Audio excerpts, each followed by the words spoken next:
Olá, então mais uma aula sobre epidemiologia.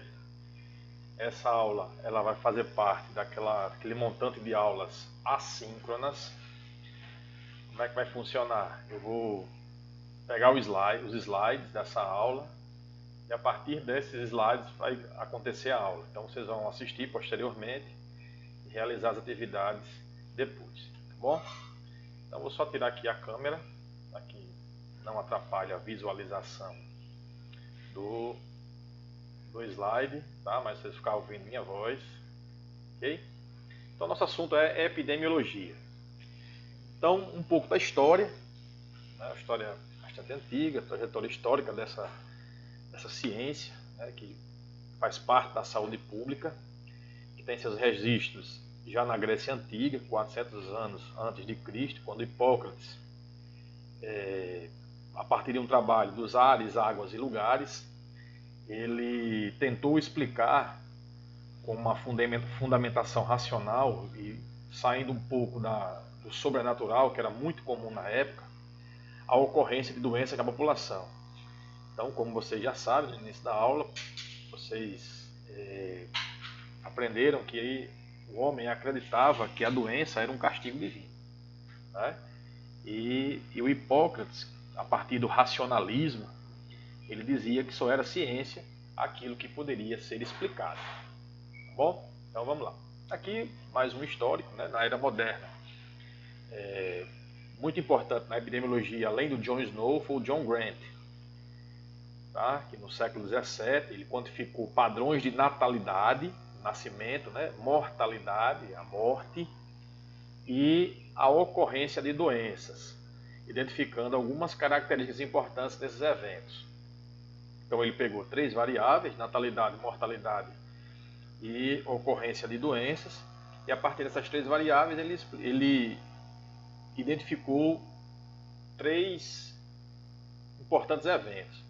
A existência de diferenças entre os sexos na distribuição urbano-rural, havia uma diferença na distribuição de doenças entre homens e mulheres, uma elevada mortalidade infantil e as variações sazonais, aquelas variações que não ocorrem constantemente, elas ocorrem de tempos em tempos.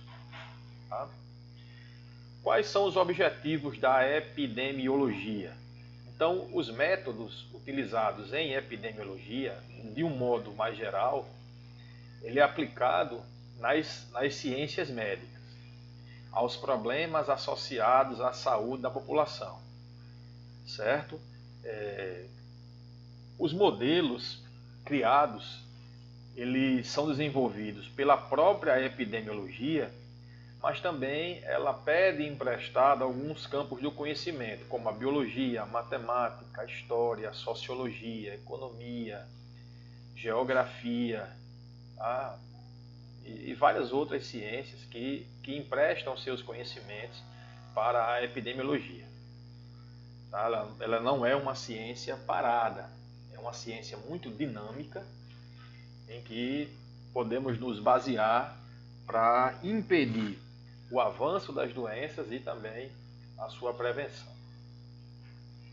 Então, em saúde pública, a saúde pública tem na epidemiologia o mais útil instrumento para o cumprimento de sua missão de proteger a saúde das populações, como já disse no slide anterior. Tá? A epidemiologia ela tem 4 principais objetivos.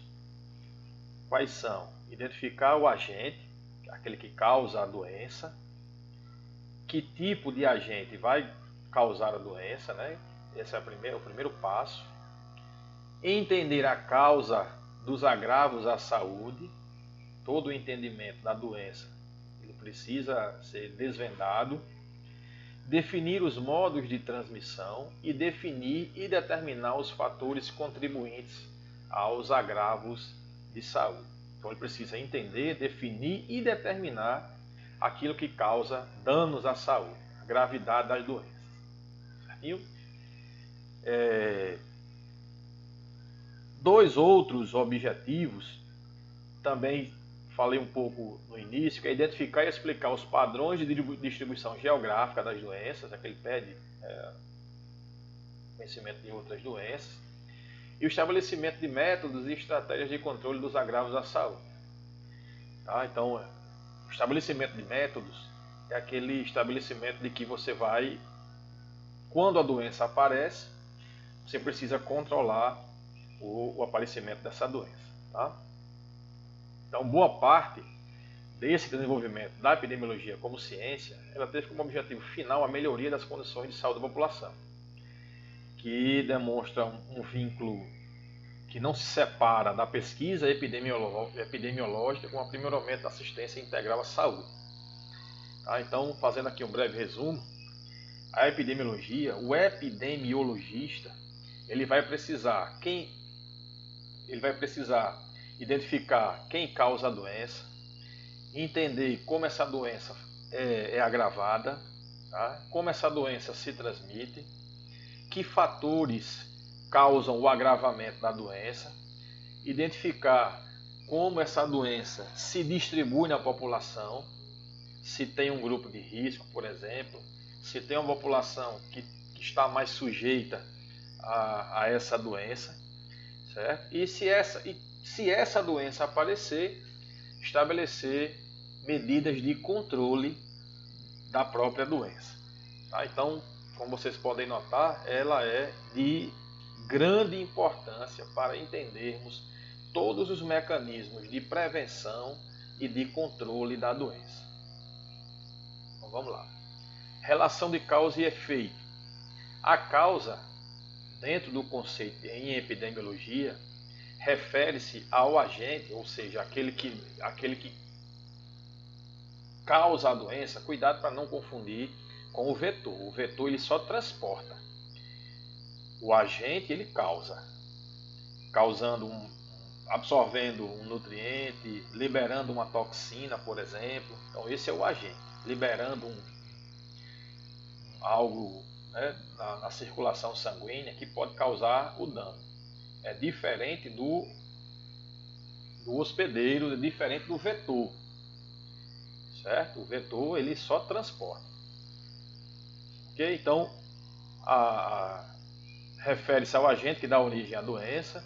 Efeito, ele se relaciona com a consequência da doença que pode ocorrer na pessoa ou extrapolar e atingir o seu grupo, comunidade ou sociedade. Certo? Causa, agente e efeito, o que essa doença vai causar no indivíduo, na coletividade, na sociedade, num grupo, num bairro, numa cidade, enfim. Para isso, a epidemiologia ela vai criar alguns índices. Esses índices eles vão nortear o papel que a epidemiologia vai traçar para diminuir, controlar a doença. Tá? Então, esses índices são níveis de incidência das doenças em epidemiologia. Então, a partir de números, a partir da matemática, da estatística, a epidemiologia ela vai criar certos cálculos que vocês vão aprender ao longo da disciplina. E o caso índice é o primeiro caso diagnosticado em um surto ou epidemia. Já falamos sobre isso no início das aulas anteriores, que é a diferença entre incidência e prevalência. Vocês já sabem que incidência ela refere-se aos casos novos da doença durante um período específico. Então, se eu vou medir uma doença e os casos novos dessa doença, eu cito a incidência. Então, a incidência de dengue no estado, a incidência de verminose. Então, são os casos novos que vão aparecendo na população. E prevalência? Nessa prevalência é um número mais amplo, porque você vai pegar o número de casos novos e o número de casos antigos. É um número bem mais amplo. Tá? Então, está aqui alguns exemplos de coeficientes. Os coeficientes sanitários, de fecundidade, de incidência, morbidade. Então, está aqui alguns, coloquei alguns para que vocês possam observar. Tá? Então, professor, o que é um coeficiente? Quando você ouvir falar em taxa, é a mesma coisa. taxa de mortalidade por armas de fogo, taxa de mortalidade por viroses transmitidas por mosquitos, insetos, enfim. É a mesma coisa, tá bom? Coeficiente específico por faixa etária. Então, algumas doenças, elas são mais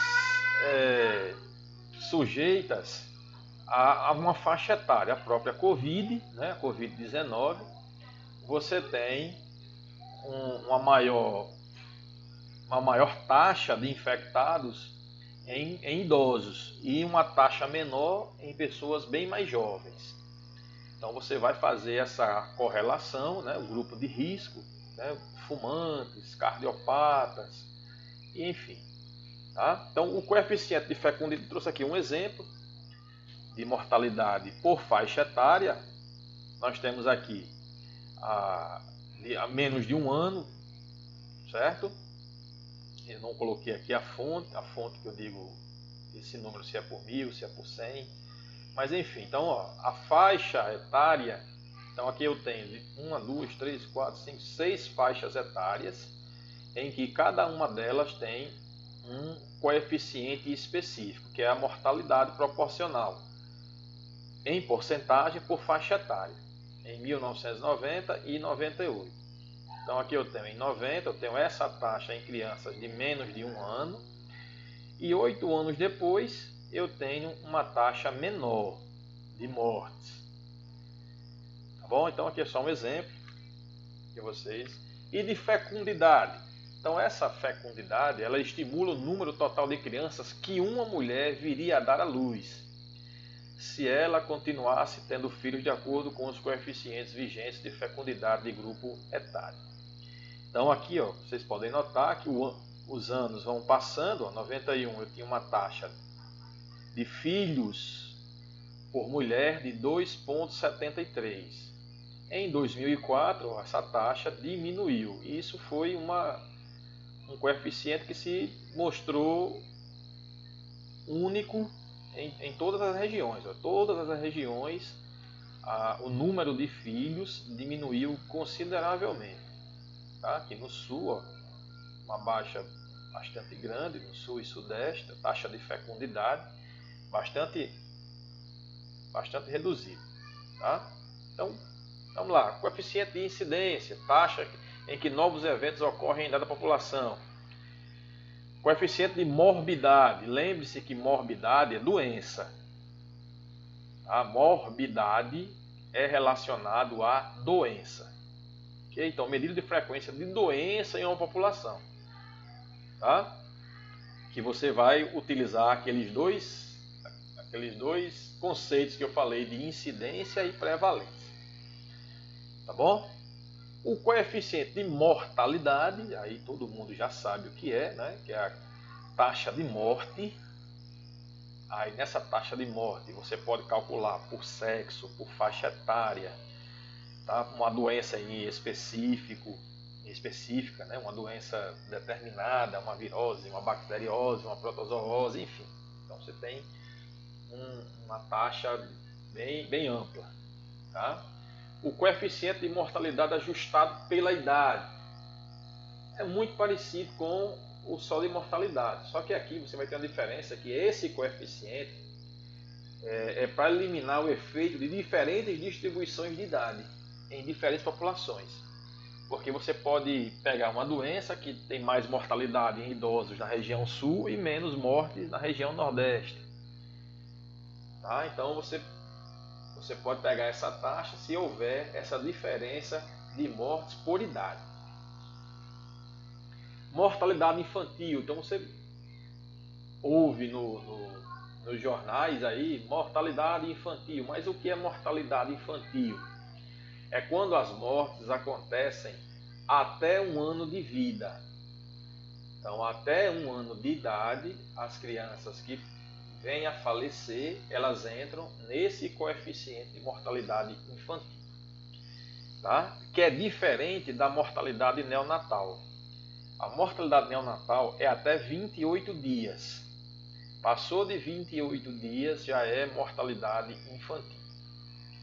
Tá bom? Então vamos lá. perinatal, número de mortes feitas tardiamente, 28 semanas ou mais de gravidez, tá? Mais as mortes pós-natais, na primeira semana de vida, dividido pelo número de mortes fetais. Tá? Coeficiente de prevalência, já falando sobre ele, que é o total de casos. Tá? E aqui eu coloquei aqui uma observação, que é a vigilância epidemiológica. Então, como técnicos em meio ambiente, vocês podem trabalhar numa secretaria de vigilância epidemiológica. Tá? Que depois da Lei 8080 de 1990, que instituiu o SUS, que é define a vigilância epidemiológica como um conjunto de ações que proporcionam o conhecimento, a detecção ou prevenção de qualquer mudança nos fatores determinantes e condicionantes de saúde individual ou coletiva. Então, é a vigilância epidemiológica que vai abrigar as nuances aí da epidemiologia, né, para fazer todo aquele aparato na saúde pública. Bom, então, ele que vai determinar aí as ações da epidemiologia. Já falamos um pouco também sobre epidemia, tá? Que é uma manifestação em coletividade ou região de um grupo de casos de alguma enfermidade que excede a incidência prevista. Quando você tem um número de casos que excede o que você esperava, é uma epidemia, certo? Essa epidemia, lembre-se também que ela afeta uma grande área. Também lembre-se disso. Nós já falamos sobre isso. Tá? Então aqui eu coloquei algumas definições, tá? Que vocês podem depois pegar o slide, só mesmo alguns conceitos.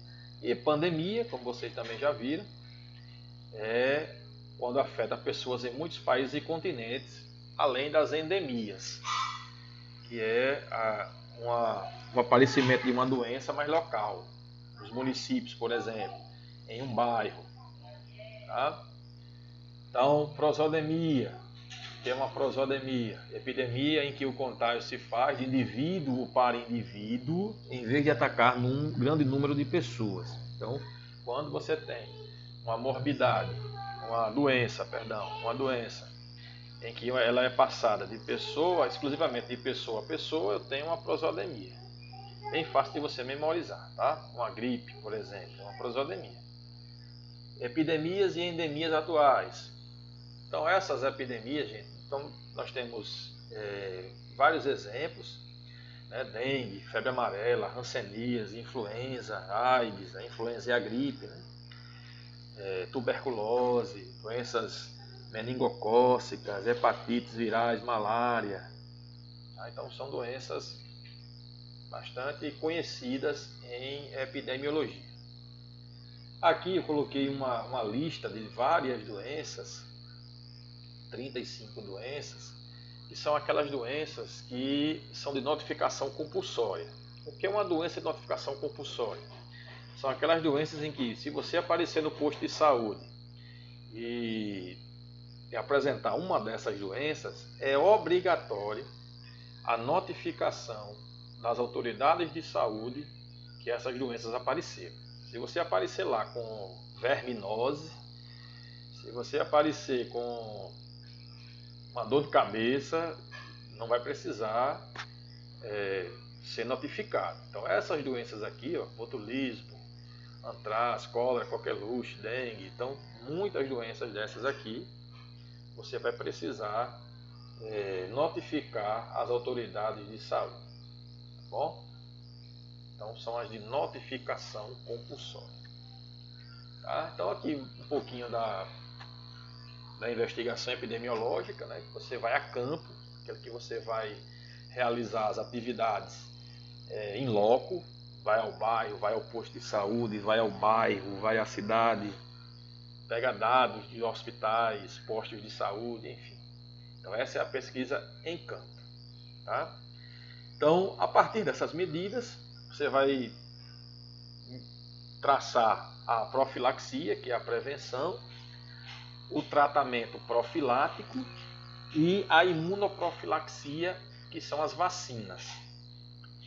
Tá? A imunoprofilaxia são as vacinas. Lembre-se que vacina não é remédio. Ela vai atuar para prevenir a doença. Certo? É diferente de um remédio que você pega, você toma depois de ter a doença. Certo? Então já falamos, né? O tratamento profilático, tratamento de um caso clínico ou de um portador, com a finalidade de reduzir o período de transmissibilidade, que é o tratamento, aquele tratamento medicamentoso. Certo? É o tratamento do doente. Enquanto que a imuno, né, que eu já disse, que é a vacina ou soro. Certo? Vacina ou soro a uma pessoa ou animal. Desinfestação, que é a destruição de metazoários, tá? Que nesse caso aqui são os agentes de transmissão, artrópodes, roedores, tá? São os principais vetores de grandes doenças, certinho?